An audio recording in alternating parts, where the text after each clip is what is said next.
Hello everyone, welcome Bangla helpline YouTube চ্যানেলে আপনাদের সবাইকে স্বাগত জানাই।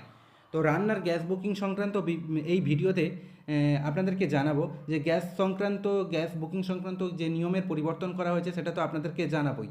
তো আপনারা এই মুহূর্তে গ্যাস বুকিংয়ের ক্ষেত্রে নানান রকম সমস্যার সম্মুখীন হচ্ছেন। অনেকেই গ্যাস বুকিং করতে পারছেন না, কারণ নতুন নিয়ম এসেছে গ্যাস বুকিং করার ক্ষেত্রে। তো কী সেই নিয়ম সেটা আপনাদেরকে জানাই। তার আগে আপনারা সকলেই জানেন যে ইরান ইসরায়েলের যুদ্ধ শুরু হওয়ার পর থেকেই গ্যাসের দাম কিন্তু 60 টাকা বেড়েছে। তো শুধু এই 60 টাকা নয়, ইরান গ্যাস আসার যে মেন রাস্তা হরমুজ প্রণালী সেটাকে বন্ধ করে দেওয়ার জন্য গ্যাসের যে আমদানি সেটার মধ্যে কিছুটা ঘাটতি দেখা যাচ্ছে, যে কারণে আমাদের দেশের যাতে কোনোভাবে এই এলপিজি গ্যাসের না সংকট হয়, সেই জন্য এই ধরনের ডিসিশান নেওয়া হচ্ছে এবং নিয়মের পরিবর্তন করা হচ্ছে। তো আগে আপনারা একটা গ্যাস অর্ডার করার ঠিক 21 দিন পরে আবার নতুন করে গ্যাস বুকিং করতে পারতেন, কিন্তু মাঝে এই নিয়মটাকে 21 থেকে বাড়িয়ে 25 করা হয়। তো বর্তমানে এখন এই 25 দিনকে বাড়িয়ে এক ধাপে 45 দিন করা হয়েছে, যাতে কেউ বাড়িতে গ্যাস মজুত করে না রাখতে পারে, যাতে আমাদের বাজারে বা আমাদের ভারতের মধ্যে গ্যাসের সংকট না দেখা দেয়, সেই জন্য কিন্তু এই সিদ্ধান্ত নেওয়া হয়েছে। তো আপনারা একটি গ্যাস অর্ডার করার ঠিক 45 দিন পরে আবার নতুন গ্যাস অর্ডার করতে পারবেন। তবে এই নিয়মটি কেবলমাত্র এখন পর্যন্ত গ্রাম অঞ্চলের ক্ষেত্রে প্রযোজ্য। যারা শহর অঞ্চলে আছেন তারা কিন্তু 25 দিনের অন্তরেই গ্যাস বুকিং করতে পারবেন। তো এখন এই জন্যেই যারা গ্রাম অঞ্চলে আছেন তাদের অনেকেই কিন্তু গ্যাস বুকিং করতে পারছে না, বিভিন্ন সমস্যার সম্মুখীন হচ্ছে।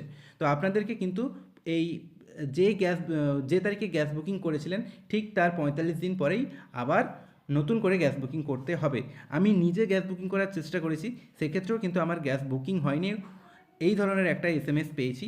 দেখুন এখানে লেখাই আছে, dear valued customer, your last refill was delivered on 13/2/2026। তো 13/2/2026 আমার গ্যাস এসেছিলো। তো তারপর থেকে 45 দিন পর আমি আবার নতুন করে বুকিং করতে পারবো। এখানে বুকিং ডেট দিয়ে দেওয়া আছে যে your next available booking date for a refill on 31/3/2026, মানে এই 13/2/2026 পর থেকে 45 দিন 31/3/2026 মানে মার্চ মাসের 31 তারিখে আমি আবার গ্যাস বুকিং করতে পারবো। যেহেতু আমি গ্রাম অঞ্চলে থাকি, তাই এই 45 দিনের গ্যাপে আমাকে আবার অর্ডার করতে হবে। তবে যারা শহর অঞ্চলের মধ্যে আছেন তাদের 25 দিনের মধ্যে করতে পারবেন। তবে আমার মনে হয় কিছু দিনের মধ্যে শহর অঞ্চলের ক্ষেত্রেও এই 45 দিনের নিয়মটা লাগু হয়ে যাবে। নাহলে অনেকেই কিন্তু গ্যাস অর্ডার করে বাড়িতে রেখে দেবে। সেক্ষেত্রে একটা কালাবাজারি বলুন বা একটা সংকটের দিক একটা উঠে আসতে পারে। সেজন্য হয়তো শহর অঞ্চলেও এই 45 দিনের নিয়মটা লাগু হতে চলেছে। তো এই ছিল আজকের ভিডিও। এই কারণের জন্যই আপনারা গ্যাস, বিশেষ করে যারা গ্রাম অঞ্চলে থাকেন তারা গ্যাস বুকিং করতে পারছেন না, আপনাদের মধ্যে সমস্যা দেখা দিচ্ছে। আপনারা আর 25 দিনের ভেতরে কিন্তু গ্যাস বুকিং করতে পারবেন না। এই নতুন নিয়ম অনুযায়ী আপনাদেরকে গ্যাস ডেলিভার হওয়ার পর ঠিক 45 দিন ওয়েট করতে হবে।